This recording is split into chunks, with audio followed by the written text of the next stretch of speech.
ದೇಶದ ಸಮಸ್ತ ದೇಶವಾಸಿಗಳಿಗೆ ಭೀಮಾ ಕೋರೆಗಾಂವ್ ವಿಜಯೋತ್ಸವದ ಹಾರ್ದಿಕ ಶುಭಾಶಯಗಳು. ಭೀಮಾ ಕೋರೆಗಾಂವ್ ಇತಿಹಾಸ ಅತ್ಯಂತ ರೋಚಕತೆಯನ್ನು ಹೊಂದಿದ್ದು, ಹೆಚ್ಚು ಹೋದಂತ ಇತಿಹಾಸ ಡಾಕ್ಟರ್ ಬಾಬಾ ಸಾಹೇಬ್ ಅಂಬೇಡ್ಕರ್ ಈ ಜಗತ್ತಿಗೆ ಪರಿಚಯ ಮಾಡಿಕೊಡೋ ಮುಖಾಂತರ ಲೈಟ್ ಬಂದ್ ಮಾಡ್ಸೋಣ. ಜನಾಂಗದ್ದು ಈ ದೇಶದ ಲೈಟ್ ಬಂದ್ ಮಾಡ್ತೇವೆ. ಎಷ್ಟೊಂದು ಭೀಮಾ ಕೋರೆಗಾಂವ್ ಇತಿಹಾಸ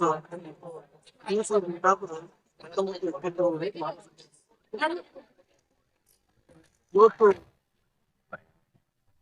ಸುಮಾರು 30 ಲಕ್ಷಕ್ಕಿಂತ ಹೆಚ್ಚು ಜನ ಇವತ್ತು ಪುನಾದ ಕೋರೆಗಾಂವದಲ್ಲಿ ಆ ಪವಿತ್ರ ಸ್ಥಳ ಸೌರ್ಯ ನಡೆದಂತ ಸ್ಥಳದಲ್ಲಿ ಸುಮಾರು 30 ಲಕ್ಷಕ್ಕಿಂತ ಹೆಚ್ಚು ಜನಗಳು ಅಲ್ಲಿ ಬಂದಿದ್ದು.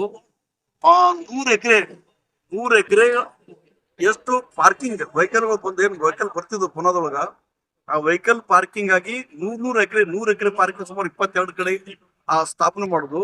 ಸುಮಾರು 2,500 ಬಸ್ಸಸ್ಗಳು ಅಲ್ಲಿ ಬಂದಂತ ಏನು ಸ್ಥಳ ನೋಡಕ್ ಬಂದಿರ್ತಾರೆ, ಶೌರ್ಯ ಸ್ಥಳ ನೋಡಕ್ಕೆ ಬಂದಂತ ದೇಶವಾಸಿಗಳಿಗೆ ಆ ಸ್ಥಳಕ್ಕೆ ಹೋಗಿ ಮತ್ತು ವಾಪಸ್ ತಂದು ಬರೋದಕ್ಕೆ ವ್ಯವಸ್ಥೆ ಅದ್ಭುತವಾಗಿ ಅಲ್ಲಿ ಭಾರತ ಸರ್ಕಾರ ಮಾಡೋದು.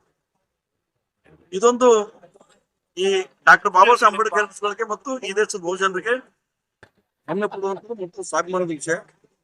ಈ ವಿಷಯ ಈ ದೇಶದ ಬ್ರಾಹ್ಮಣವಾದಿಗಳು ಮತ್ತೆ ಡೈವರ್ಟ್ ಮಾಡುವಂತ ಕೆಲಸ ಇವತ್ತಿನ ದಿನ ಮಾಡುದು.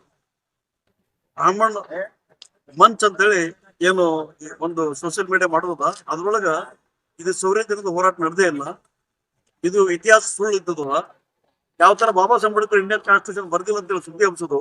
ಅದೇ ರೀತಿ ಒಳಗ ಈ ಬ್ಯಾಟಲ್ ಆಫ್ ಭೀಮಾ ಕೋರೆಗಾಂವ್ ನಡೆದೇ ಇಲ್ಲ, ಅಲ್ಲಿ ಯಾವ ಸಿದ್ಧಾಂತರ ಪಾತ್ರ ಇಲ್ಲ, ಪೇಶ್ವೆಗಳಿಗೆ ಯಾರು ಹೊರದೇ ಇಲ್ಲ. 28,000 ಜನ ಅಂತೇಳಿ ಅನ್ನುವಂತ ಒಂದು ವಾತಾವರಣ ಕ್ರಿಯೇಟ್ ಮಾಡಬೇಕು ಬ್ರಾಹ್ಮಣವಾದಿಗಳು.